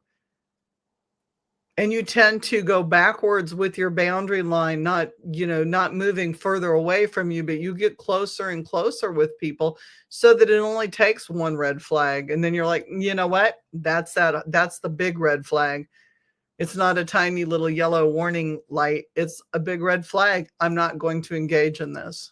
and I think that's a really good and an important point to bring up as well. It's just like, because again, we're like meaning making creatures. Like all of the things that we've gone through in the past that have shaped us into who we are today are things to help us read other people. Yeah. And it's just like, it's whether or not, and you really just kind of have to ask yourself, is this acceptable to me? Right. And if it's not, well, then you have your answer. And most of the time, this is the other thing, we don't always like our answers. No. But it doesn't mean that we have the ability to change them, because again, then that's like going outside of ourselves. And as practitioners, and again, it's grappling with that, like it's not my charge to help or change anybody else. Those are Right. things that other people are going to want to have to do on their own. And I can help guide them if they ask me to. Right. But, like, I can't just be like, oh, see the potential in somebody and then force them to become the potential I see. That's when you know that like you've overstepped your boundaries, right? Right. Right. For sure. For sure. And understanding that I think people need to understand a couple things too. Like, you hold the key for yourself. No one else holds the key for yourself. And oftentimes we're like, yeah, but we don't want to make this person mad, or we're trying to be kind in how we do things. So we're going to give them more grace than we should potentially, because grace doesn't mean being abused. Grace does not mean you should allow yourself to be abused or used. And so using that key to open and close the doors that you need to open and close, and be responsible for those opening and closings of the doors. Not going, well, I just don't understand why that person is doing this. Close the damn door. Mm-hmm. Don't let it continue to happen. It should never continue to happen, because you're letting the door fly open and allowing this. You're not responsible for what the person does. You're responsible for you and how you interact with that. And if you choose not to interact with that, you lock that door so they can't come in and interact with you anymore. Then you're taking responsibility for your side of the street, your house, yourself. Oh, for sure. And I think you bring up, again, you keep bringing up really brilliant points. And then it does boil back down to that self-awareness and that discernment. And it's like, I think that for me, like, at least in the trials and tribulations that I've survived, I think that one of the bigger traps for me was, again, understanding, and I'm going to say what I consider a bad word, that pathology, right? Mhm. So, like, I'm not that, I mean, while I'm like really good at, like, watching like crime stuff and figuring it out, like, I'm the worst to take to a horror movie because I can already tell you what's going to happen at the end, right? I've got Sure. that mind. I myself am not, unfortunately, very devious. So, like, when I'm hanging out with people, like, I don't put like my thought construct in how can I get one over on this? How can I pull the string so I can make this domino fall? And it's just like understanding that, there really are people out there that are really That's their just whole trying job. to see how they can play that social game, Mhm. right? And it's just, But that to me is a very weak, passive person. That is their pathology. That's how they make themselves feel bigger and badder, is by doing things like that. oh, but yeah, but if you sit and you start to analyze like a narcissist, if you start to analyze like again, these words, according to the DSM-5 world, they don't really exist anymore, even though they're in the populist vocabulary, which is a psychopath and a sociopath, Right. right? Right. So, like, while those things don't exist, we all kind of have a concept as to what they're implying with that kind of behavior. Sure.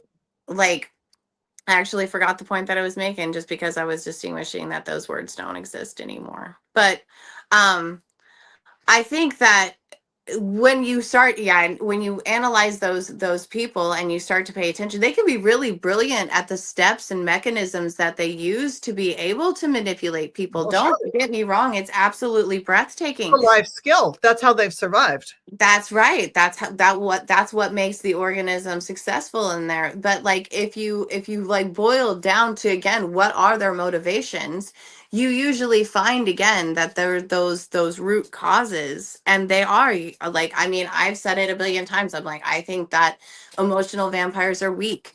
I think that anybody who preys on another human being is weak. And it's just like, that's the bigger, the badder, the more ferocious that they look is when they feel like the most insecure. Sure. And I think there's a lot of power in recognizing, hey, this is somebody who's struggling. Oh, their inner child has never received the validation that they needed to be soothed in any way, and their ego is very fragile, and that's why they respond the way they do with such hatred and demeaning, is and bad acts and destruction, is to build their inner child up that's never received. And when you Yeah. know that, it switches the games. So the question is, don't just saying don't let them, that's just words. The action of healing lies with the one betrayed. That's true, but I also believe that at some point in time you have to disconnect and I don't know, what am I going to say? Not you can't let them. Like, there comes a time where you have to start blocking that, and you have Yeah. to start working on those issues. Otherwise, you're going to stay in that cycle. Yeah, I don't believe in the let them theory. Like, and I don't mean to be like, thumbs down on Mel Robbins or No, whatever. don't let them. Don't let them. Like, don't let them get in your head. Don't let them get in that. Don't let them connect with you. Don't. Not let them. Don't let them. But sometimes it is that simple. You have to stop it. You have to stop the cycle. And if they're not going to stop the cycle, then you have to be the one to stop the cycle. And you have to not care. You have to be able to shut them out and not care what they're going on and doing. To me, it'd be like this. You have somebody talking shit on you on Facebook, and they're starting drama and they're doing all these things. You can choose to engage. And we all know what happens when you're on Facebook and you become a keyboard warrior, right? Because behind a keyboard, we can say any fucking thing we want, right? Keyboard warrior, keyboard, blah, blah, blah, blah, blah, blah, blah, blah. I'm firing back. And then you have 1,000 viewers who get on board and they fire it up for both sides, right? And the ant can starts being shaken, and pretty soon you got 100 million people pissed at 100 million people calling each other bad names that don't even know the situation, nor did they even read the original comment, because then there's always one asshole who's firing back with this huge dramatic thing. And then they say, well, who is it that we're talking about, or what? Did you not even go back to the original post and read? What size is it? What are we doing? Car, and you're asking me what size is it? It says a blue 12 by 12 by 12 box, whatever. And they're going, what are we talking about? But you've just fired some of the most hateful shit at everybody. Well, there's a couple of things that are going on there, right? So like there's the trolls who again, they think it's funny to get people upset. Like they just literally think it's funny. So like, are you dealing with that? Then there's the other thing, which is just bots. Like, so you could be having an argument with someone or something that's not even, it's just there for clickbaits and for engagement because you're creating money from somebody while you're giving yourself a struggle. We pay for those bots. Like you pay to get so many viewers. That's what your check mark does, people. It gets the responses. It responds. You're responding to a computer that's just throwing that out there to get responses. If I found out that I was just arguing with like, a parking meter, which I've done, I'm not above. I've definitely yelled at some parking meters, but I would feel embarrassed that like, I would let myself be. And it's one of the reasons why like I don't really have problems with addiction. And it is not always easy for everybody to say mind over matter. It's not everybody can live that way. So again, these catchphrases aren't meant for like everybody to hang on to.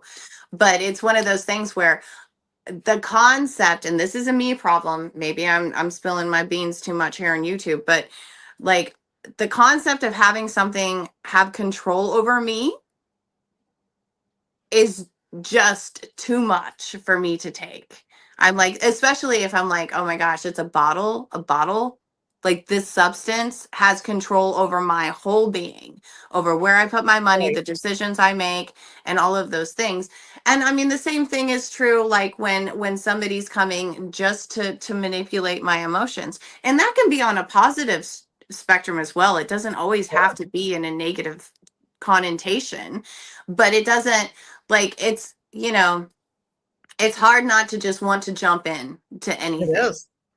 It's important not to, because just because we have this really awesome swimming pool and it's doesn't mean that we don't see underneath, and underneath there could be like broken glass and stuff. So just be wary.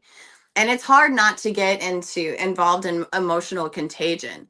But, to go back to the spirit thing and what are we ingesting and what are we giving life to and what are we manifesting, right?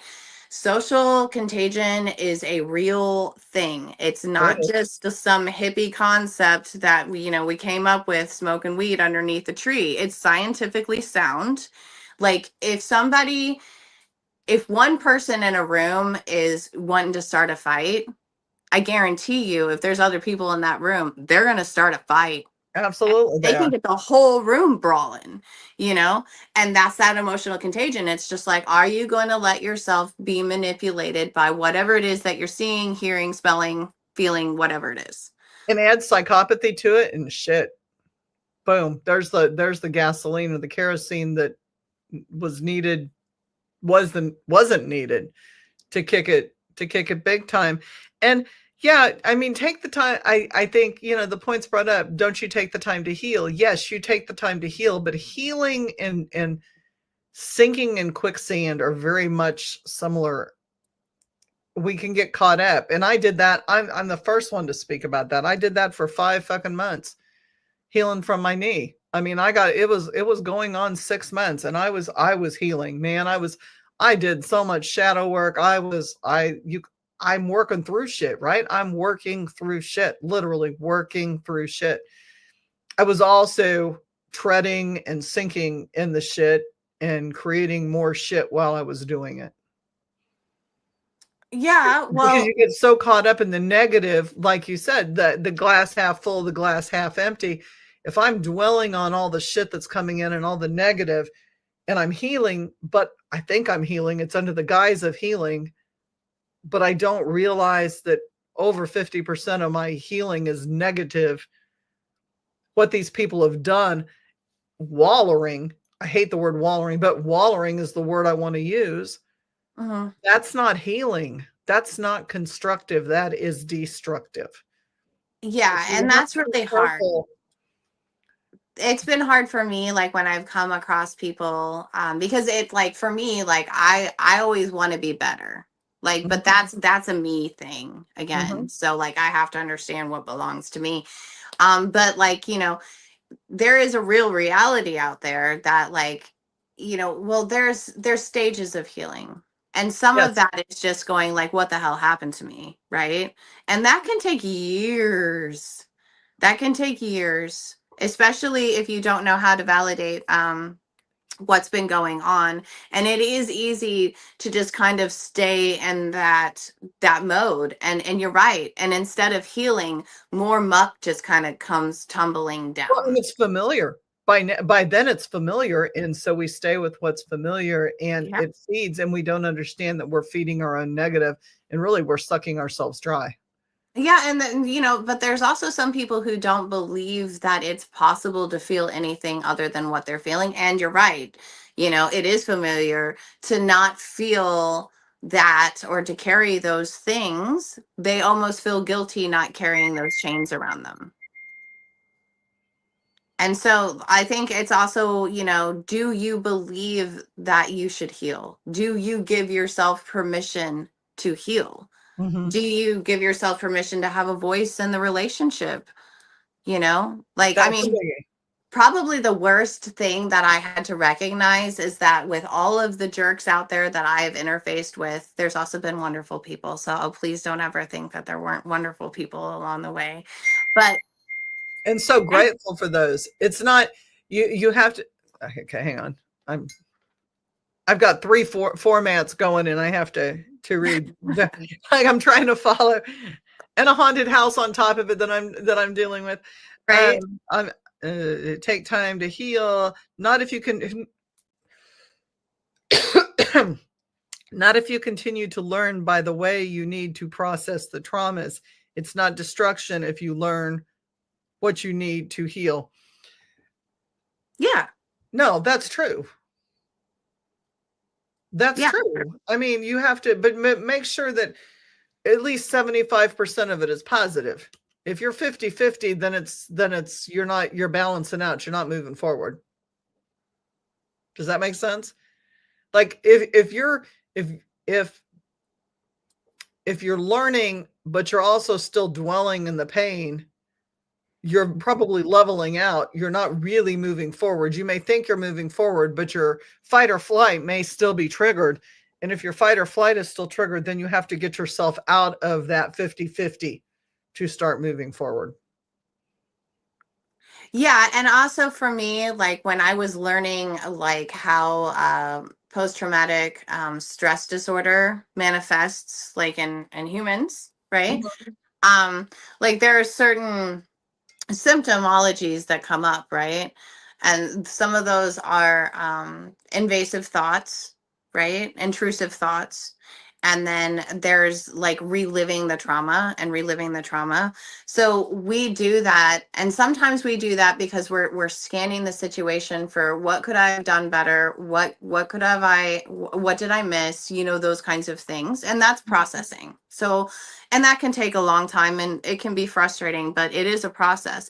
And then there's the symptomology aspect of it, right? The symptomology aspect of it is that you're just reliving the trauma. Right. You're just reliving it. And that's a symptom of PTSD. Yes. And it's like we do that when we feel like we didn't get to complete an activity. So like if you know you were surfing or something like that and a tsunami came, but you got pushed out and you or whatever, but or let's say like you got knocked out and somehow you ended up on the shore and you were revived, like you would still in your mind theoretically be on that board trying to crest that wave. And then you until you complete that action, your body's just kind of like trying to do it. Right. And so in those sense, yeah, it's important to go back and reprocess it through EMDR or something like that, to go back to the moment before the tragedy struck and then let your body relive it out the way that you wanted it to. And sometimes that's what we need to be able to put something to sleep.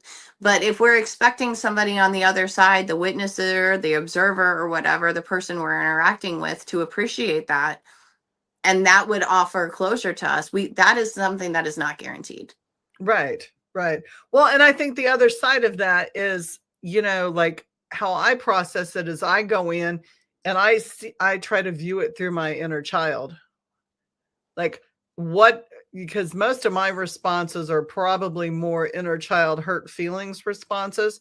So for me, I go in with my inner child and I'm like, my inner child is still very hurt by this because, again, it goes back to I wasn't good enough as a kid, or I wasn't this. Like, I mean, there's so many triggers, right? We can go through our childhood and everybody's got a different set of triggers, different set of parents, different set of whatevers. And you go through and you think about that. And then I try to go, okay, so this person did this to me. If I didn't do anything to deserve this, then clearly that person's inner child was throwing a temper tantrum and they did something. And then, so how am I going to heal myself versus their child? It's not up to me to heal their child. I need to hug and love my child that went through this. And I need to move this child on past that trauma. Yes, you're absolutely correct. But it is important. One of the hardest lessons to learn is that it is not your job to save the other person. No, absolutely not. That's what I'm saying. Yeah. I can't deal with their trauma related to their child. Like their trauma, what they did to me was probably related to their inner child or their ego. I'm not responsible for that, nor do I. And I'm very blunt. I don't give a fuck. I don't give a fuck. Yeah, because that's their lesson to learn. Yeah, that's not my lesson. Is how do I get past what they did to me? Well, there are mean people. There are mean-spirited people. There are fuckwads out there that are going to take advantage and they're going to do things. My part of the learning experience is, yep, they duped me. They got me. They hurt my feelings. They hurt my inner child. This patterns how I was as a child. Mm-hmm. But that doesn't mean I'm a bad person. That means I had an educational experience and I try to remove myself from that emotion and go, you know what?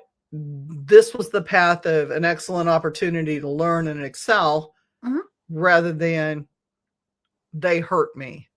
Yeah. And I also think it's important to recognize that just because like we walked into a particular situation with good faith and with kindness, and it wasn't received the way that we wanted to, that doesn't mean that we need to shut down our kindness or our goodwill or how we show up.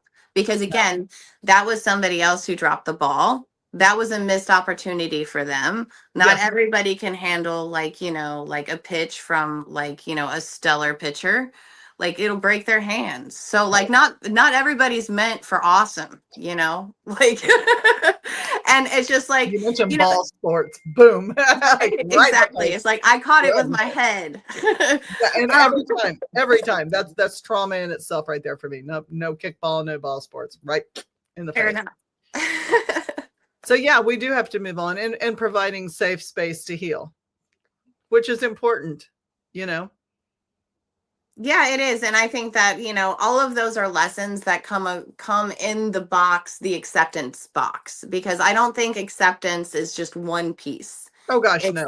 It's a bundle of things. And usually epiphanies come with like a 2x4 or a piano that drops on you out of the air. And and sometimes, and when it hits us, it's so easy. It's just like it's like a breath of fresh air or just inspiration that hits you, and it just comes so naturally and so easy. And it's just like, unfortunately, sometimes we are the ones that are in the way of our own epiphanies. And if we believe that we deserve the negativity or we've done something to like create this sense of shame and guilt within ourselves, like, I mean, I challenge everybody to just ask themselves, like, ask their guilt and ask their shame and, your private moments, and just be like, why do I have to hold you? Why does this guilt belong to me? What have I done really to like earn this? And if Right. it's not yours, like, really, like, I mean, if you've done, I think guilt is a wonderful thing to feel, because if you've done something wrong, it's there to be like, hey, this isn't good for either one of us, right? So, Like, so fix it and let it go. yeah, it's a lesson. But like, if you have guilt and you've literally done nothing wrong, then you've been lied to, Yeah. like, Yeah. full on. And Right. don't let people convince you of things that is not true. And also realize that, like, even if you do have a truth, that not everybody's going to be convinced of it. Oh, Just like, and why do we care? That's the other thing is, and it's taken me 63 years to get to the point where, like, why do we care if anybody believes us or not? I know my truth. Seriously, I know my truth. And if I fucked up, I'm going to say I fucked up. And if I didn't fuck up, I'm going to say I didn't fuck up. And that's on you if you choose not to believe me, for real. It yeah, is on you 110%. If you choose not to believe it, that's your story. That's your trauma. That's your journey. That's on you. That is not on me. you're such an Aries. It cracks me up because I'm like going, okay, I believe and I feel the same way, but I'm like, how much of that is just the fact that I am an Aries? Like, No, I don't think it has anything to do with Aries. I think it has to do with when you realize you're trying to be the most genuine person and you have a set of values and you're living by those. And I'm not saying I don't lie, and I'm not saying I don't fuck up. I'm saying if I do and I have done something to wrong you and you call me out with it, I'm going to think back and I'm going to go, oh shit, man, I did do that. And I have a record for doing that. Like, own my shit. Yeah, I did. I remember that day. Oh my God. Yeah. You know, yeah, I but did. that takes a certain amount of solar plexus to be able to do that. And again, because like we have to keep in mind that there are those like 16 varieties of personalities and stuff, that there are people out there who, just because of the way that their brain is formulated, they don't know who they are. That's true. They don't know what they like until they see what they like on another person. And then so, they're called like copycats or something, but they really, really struggle with Chameleons. finding a sense of stability in their own identity. And that can Right. cause a lot of disruption for them and then for other people. People as well. Chameleons. Yeah, Mhm. for sure. Change the colors with everything they get on. Everybody Yes. go around for So sure. I don't know how easy it would be with, your stance on it and my stance on it and the lessons we've learned, for them to be able to adapt those as words of wisdom, just because the way that they perceive the world through their organization is so different. That And would I be hard. wish I could come up with like a statement for them. But I mean, other than the fact that at the end of the day, I'm still going to go back to the metaphor that we're all instruments. And when something is off key to you, as you hear it, you perceive it, you feel it, whatever, you're going to know that. And those are your guides. Those are your staples of Yeah. identity saying, hey, you're interacting with something that is incongruent for you. You. So something isn't matching, and that is kind of like the best way to steer yourself away from catastrophe, really. Right. I mean, the old adage, if it walks like a duck and it quacks like a duck and it shits like a duck, it's probably a duck. I mean, Yeah. don't try to make a gorgeous poodle. It is a duck. Don't make it Yeah. something it's not. Are And you it's available hard. next Sunday? Next Sunday. I believe so. We have people that are asking us to continue this conversation, and we are at a 2-hour point, and actually 2 hours and 4 minutes. And this has been an amazing conversation, but I want to pick it up and go deeper with some other things next week. Yeah, I'm pretty sure I'm around next weekend. And Rebecca, Angie, Stephanie, Greg, anybody who wants to get on, we're going to open up the floor and just go with this, and we'll continue part B. It was an honor to be with you. Oh my Thank you gosh. for letting me come on. Thank I'm you. sorry for looking like I just came No, from the I farm. do. I forgot to put the sweet potatoes on, so dinner's going to be at 10 o'clock tonight. Unless I nuke them. I hate to nuke potatoes, but they may be nuked tonight just because. That's fair. I love you. Thank you so much for being on. To everybody who commented, everybody, all the comments, Angie, Rebecca, Stephanie, Bloom, Greg, everybody. And there's more that I haven't listed. Thank you so much, Vanna. Thank you for getting on the fly and just running with this. Yeah. Well, you talk about so many fascinating things. I'm like, gosh, I want to be a part of the conversation. Well, get on anytime anybody wants to get on. Greg's saying he loved the show. Please, Thank you, Greg. please hit me up and I'll send you a link. And because this is what it's all about, right? It's a discussion. It's they are all our own truths. And you may have a different truth, and you're welcome on this show as well. Love you. Go fix your kid dinner. I'm going to go cook my husband dinner. Love y'all. Thank you so much from the Spiritual Speakeasy and Supernatural Inc. The bar is always open. The spirits are always served. Every one of them, I promise. Love to you all. Stay safe. Stay warm. Stay blessed. And I'll see y'all next week. Love y'all. Night. Thank you.